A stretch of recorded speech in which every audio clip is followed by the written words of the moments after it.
Yo, what's up, beautiful people? It's been a while. It's your boy, Joshua Martin, and today we're going to talk about how I got this image using these lights.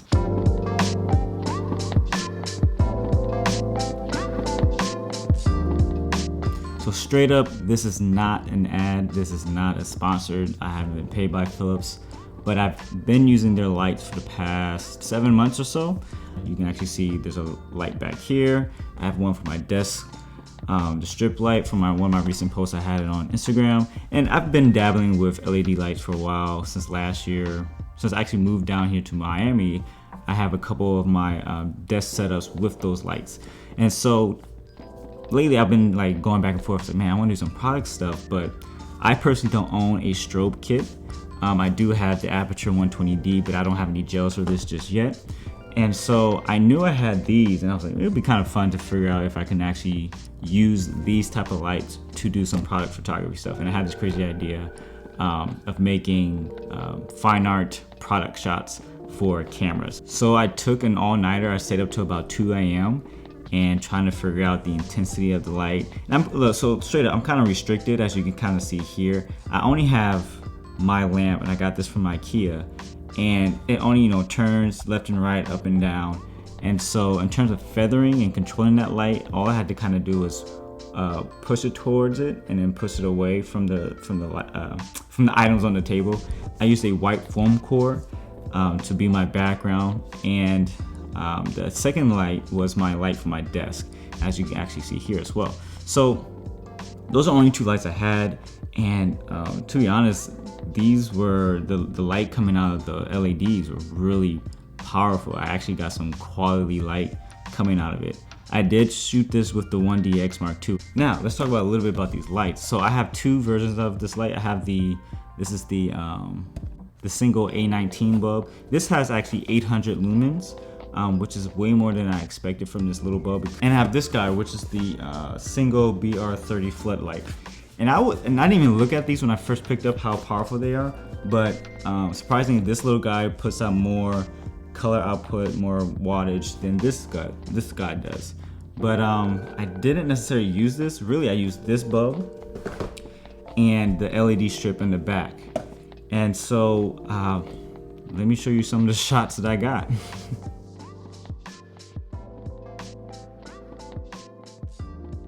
So as you can see, I wanted to have a more falling effect, as if the camera gear or the lenses are falling. And so getting my perspective was really key to have that feeling. What I used to keep the lenses propped up in the camera, and everybody has these guys. And so this is what I used to prop it up. Probably not the most efficient way, but hey, it was 2 in the morning and I needed something real quick. So I used this to prop up the lens, as well as my little stopper here for my wires. I even used this to prop it up. So it's yeah, it worked. Basically, after I got those shots, I was really pleased with it, and I played with the lights. Oh, actually, let me show you the app. Let me open up the app here.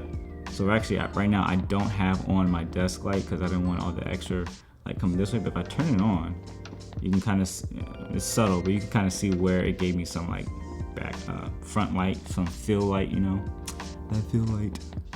And then I have the power to change the light behind me. And the lights the colors that really work are the darker hue colors, no pun intended. But like the yellows didn't show up as well because I have a white background. The orange kind of did, but the reds, the fuchsias, the blues, even some of the light blues not really, it didn't show up that well. The green didn't show up that well either, but I played with the whole spectrum here, and as I'm toying around with that. But yeah, I set up, so as you can see on the app, I have it set up as my desk and as my lamp. I gotta get another lamp so I can actually use this third light here, because I tried to do it up there, but it didn't reach, the connection didn't reach. Anyway, I'm really rambling right now, but bear with me, because we're gonna get to the computer and I can show you what I did to clean it up and get it a little bit more of that graphic design feel, that illustration feel that I was looking for. But that's really the whole app. So let's hop over to the computer so I can show you what I did in terms of how I edited it.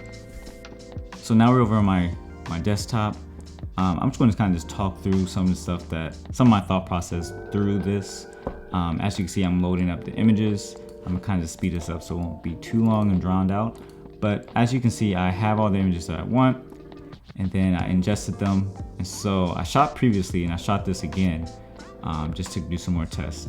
So as you can see, I have the SLR Magic 35mm Hyper Prime. Really a great lens, and I keep saying this, but a review will be coming soon, very soon. But as you can see over here, I'm gonna share with you my settings. Exposure, boosted up my vibrance, a little bit of saturation as well, but I dove into the color settings, so kind of tweak the pink and the blue that you have in here. So I was tweaking a little bit of that. I turned down sharpness to 0 because I don't want any overall sharpening, because we're going to sharpen that later in Photoshop. I brought up my luminance to kind of blur. I wanted some of the detail lost, so I blurred it out a little bit, as well as the color. And pretty much it. So let's jump over to Photoshop. And so to really enhance this feeling of it falling, I'm going to expand the canvas of the image. And so I'm gonna actually paint in the extra color so I can extend it.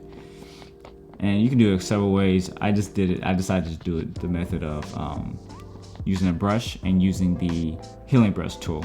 But as you can see, I did that fairly quickly, and it's simple. And so now what's kind of key is that I knew I needed to blend some of this color a little bit over, so the texture can be a little bit more, I wanted more painted quality. So I took my brush and I start sampling around. So if I started at the top, sampled the blue, and then I had my flow down to 3% because I didn't want it to be heavy. I want it to be nice, subtle. And so I'm just going to be clicking around and painting at the same time. Then as a finishing touch, stamp layered the top layer, added a unsharp mask, and then I reversed that mask to black, and I painted with white. So I painted over the numbers and the names. So I wanted those to be pretty sharp, so kind of pop a little bit. And really, if you're happy with that, like I was happy with it, I'm good with the color and everything. But if you wanted to shift things around, like the hue itself, you can open up the hue and saturation tab, and then you can just have at it. You can play around as much as you want with all the colors. It's actually pretty dope going back and forth like that. And I did a slight enhancement, and really that is it. So yeah, I did post all of these images on Instagram, but Instagram didn't do it justice. The details lost significantly, as we all know that. So if you go over to my Behance, you can kind of check out the images there. There will be more coming onto my website once the website is finished. And a couple other things I want to say. Check out Produced Cody and I's podcast is now available on Apple Podcasts. And as well as if you have Anchor, you can listen to Anchor. Thank you all for just chiming in for our Instagram lives. We're going to try to adjust the time, but it's going to be happening every Sunday as much as possible as we record new episodes. And from there, like I said, I'm going to put into action all the ideas that I have, because I have a long list. And man, this is like me doing a wrap up, because it's been a while since I've been in front of the camera. The last video I posted was like 2-3 weeks ago. That's not good at all. But as I digress, I'll be in LA May 31st to June 4th. If you're out there, I'm out there for Cine Gear. If you don't know what Cine Gear is, it's a smaller scale in terms of quantity of people being there version of NAB, but this is going to be heavily directed to directors, lens manufacturers, camera manufacturers, producers, you name it. The whole creative, video creative, film creative community is going to be there. So I'll be out there again with SLR Magic. Like I said, May 31st to the 4th. If you're around the area, hit me up in the comments, and hey, let's link up. Let's see what we can meet. And what else? Yeah, subscribe, like, comment, hit me up on Instagram. Finally, I'm on Twitter. I've been on Twitter, but I'm actually going to be active on Twitter. So if you want to shoot me a quick, tweet, we can go back and forth. I'm going to be sharing some exclusive stuff that I'm not showing on Instagram or my website, but just like anything behind the scenes, as well as images that I don't normally show on my Instagram. So check those out and hit me up, y'all. I said a lot, said too much, but until next time, I'll catch you later.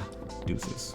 I keep looking here. That's the screen, it's the lens. Screen, lens.